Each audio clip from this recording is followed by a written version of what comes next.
नमस्कार दोस्तों, इस वीडियो में हम डिस्कस करेंगे कि ट्रिसियम एक्टिव टैबलेट का उपयोग किन कंडीशंस में किया जाता है, ट्रिसियम एक्टिव टैबलेट को कैसे लेना चाहिए और ट्रिसियम एक्टिव टैबलेट की वजह से क्या साइड इफेक्ट्स हो सकते हैं, और यह भी डिस्कस करेंगे कि ट्रिसियम एक्टिव टैबलेट को लेते समय क्या क्या सावधानियां रखनी चाहिए और किन व्यक्तियों के लिए ट्रिसियम एक्टिव टैबलेट को लेना जरूरी होता है और किन व्यक्तियों में कैल्शियम की कमी होने का जोखिम अधिक होता है। हमारे शरीर में दांतों और हड्डियों को मजबूत बनाए रखने के लिए कैल्शियम बेहद ही जरूरी होता है। हमारे शरीर का 99% कैल्शियम हमारे शरीर की हड्डियों और दांतों में स्टोर होता है और बचा हुआ 1% हमारे ब्लड में होता है। जब हमारे ब्लड में कैल्शियम की कमी हो जाती है तब हमारा शरीर हड्डियों और दांतों से कैल्शियम लेने लग जाता है, जिसकी वजह से धीरे धीरे हड्डियां और दांत कमजोर होने लग जाते हैं। हड्डियां कमजोर होने की वजह से हड्डियों में हल्की सी चोट या गिरने की वजह से भी फ्रैक्चर हो सकता है। कैल्शियम की कमी की वजह से दांतों की जड़ें कमजोर हो जाती है और दांत भंगुर होकर टूटने लगते हैं, और छोटे बच्चों में कैल्शियम की कमी होने पर उनके दांतों को निकलने में देरी हो सकती है या लंबा समय लग सकता है। बच्चों में कैल्शियम की कमी लंबे समय तक रहने पर उनकी हाइट भी कम रह सकती है। कैल्शियम की कमी की वजह से बच्चों में रिकेट्स हो सकता है और अडल्ट्स में ऑस्टियोमलेशिया और ओस्टियोपोरोसिस होने का रिस्क अधिक हो जाता है। ओस्टियोपोरोसिस एक हड्डियों का रोग है जिसमें हड्डियां बहुत ही कमजोर व अंदर से खोखली हो जाती है, जिसकी वजह से हड्डियों में हल्की सी चोट या गिरने की वजह से भी फ्रैक्चर हो सकता है। शरीर में कैल्शियम की कमी होने पर शरीर की हड्डियों और जोड़ों में दर्द रहने की समस्या भी हो सकती है। कैल्शियम के साथ विटामिन डी भी लेना जरूरी होता है। शरीर में विटामिन डी की कमी होने पर भी कैल्शियम की कमी हो सकती है, क्योंकि विटामिन डी शरीर में कैल्शियम के अवशोषण में मदद करता है, और शरीर में विटामिन डी की कमी होने पर शरीर भोजन से कैल्शियम का अवशोषण अच्छी तरह से नहीं कर पाता है, जिसकी वजह से शरीर में कैल्शियम की कमी हो सकती है। अगर आप कैल्शियम की कमी को पूरा करने के लिए अकेले कैल्शियम के सप्लीमेंट्स ले रहे हैं तो ऐसी स्थिति में आपके द्वारा लिए जाने वाले कैल्शियम के सप्लीमेंट्स बेकार है, क्योंकि विटामिन डी के बिना आपके शरीर में कैल्शियम का अवशोषण नहीं होगा और आपके द्वारा लिए जाने वाले कैल्शियम के सप्लीमेंट्स पेशाब के जरिए शरीर से बाहर निकल जाएंगे। इसलिए कैल्शियम और विटामिन डी को एक साथ लेना जरूरी होता है। ट्रिसियम एक्टिव टैबलेट में कैल्शियम के साथ साथ विटामिन डी भी होता है, इसलिए आपको विटामिन डी के सप्लीमेंट्स अलग से लेने की जरूरत नहीं होती है। दोस्तों, अगर आपको वीडियो पसंद आ रहा है तो कृपया वीडियो को लाइक करना व चैनल को सब्सक्राइब करना न भूलें। अब हम डिस्कस करेंगे कि ट्रिसियम एक्टिव टैबलेट का उपयोग किन कंडीशंस में किया जाता है। ट्रिसियम एक्टिव टैबलेट का उपयोग शरीर में कैल्शियम की कमी होने पर, हड्डियों में फ्रैक्चर होने पर, रूमेटॉइड अर्थराइटिस और ऑस्टियोआर्थराइटिस होने पर, शरीर के जोड़ों, हड्डियों व मांसपेशियों में दर्द होने पर, न्यूरोपैथिक दर्द होने पर यानी नसों का दर्द होने पर, डायबिटिक न्यूरोपैथी होने पर, गर्भवती महिलाओं और स्तनपान करा रही महिलाओं के लिए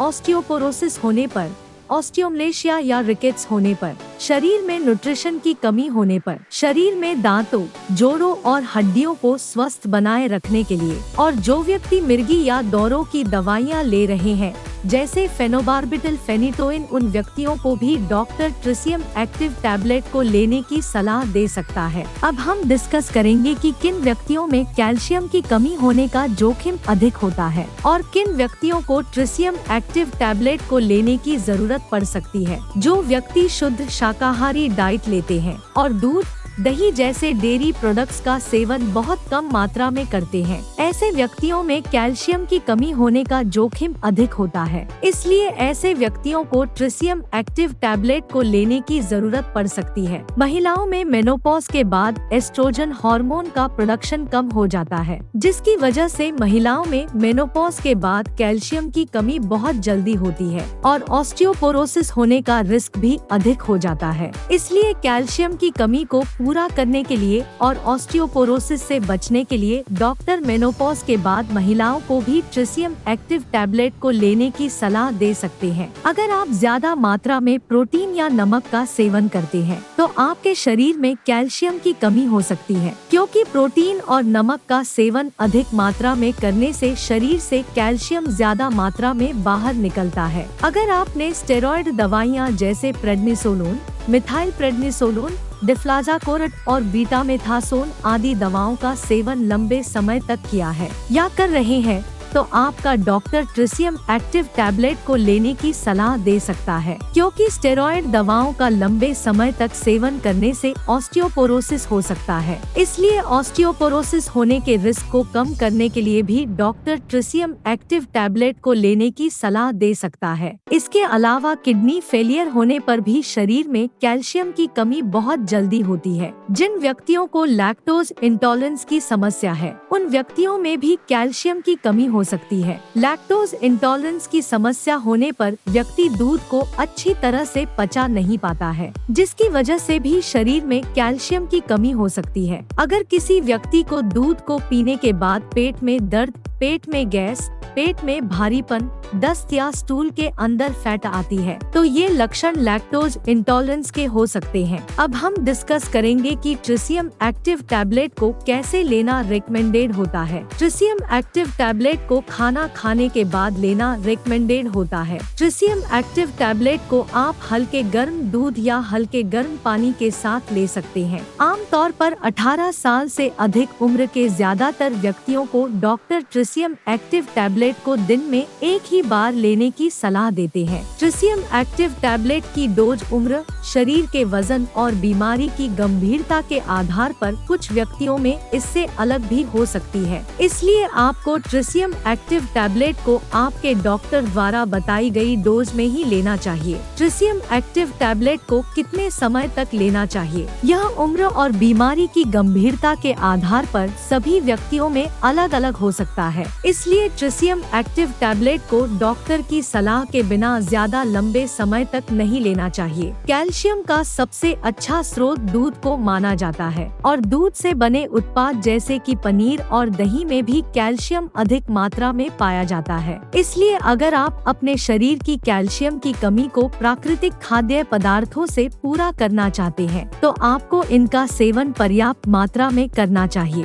1 लीटर दूध में लगभग 1300 mg कैल्शियम होता है। अगर कोई व्यक्ति या बच्चा प्रतिदिन 1 लीटर दूध को 2 भागों में बांटकर सुबह शाम पी लेता है तो उसमें कैल्शियम की कमी नहीं होती है। इसके अलावा मूंग दाल, बादाम, नारियल, सोयाबीन, आम, संतरा और आंवला भी कैल्शियम से भरपूर होते हैं। इसलिए इनका सेवन आपको भरपूर मात्रा में करना चाहिए। साइड इफेक्ट्स की बात करें तो वैसे तो ट्रिसियम एक्टिव टैबलेट एक बहुत ही सुरक्षित दवा है और ज्यादातर व्यक्तियों में ट्रिसियम एक्टिव टैबलेट की वजह से कोई साइड इफेक्ट्स नहीं होते हैं। लेकिन अगर आप ट्रिसियम एक्टिव टैबलेट को रिकमेंडेड डोज से ज्यादा डोज में लेते हैं तो इसकी वजह से ब्लड में कैल्शियम का लेवल ज्यादा हो सकता है, जिसको हाइपरकैल्सीमिया भी कहते हैं। शरीर में कैल्शियम का स्तर ज्यादा होना भी नुकसानदायक होता है। कुछ रिसर्च में यह पाया गया है कि ब्लड में कैल्शियम का लेवल ज्यादा होने से दिल से संबंधित रोग होने का रिस्क अधिक हो जाता है। किडनी में पथरी होने का रिस्क भी अधिक हो जाता है। इसलिए डॉक्टर की सलाह के बिना ट्रिसियम एक्टिव टैबलेट को ज्यादा डोज में या ज्यादा लंबे समय तक लेने से बचना चाहिए। अब हम डिस्कस करेंगे कि ट्रिसियम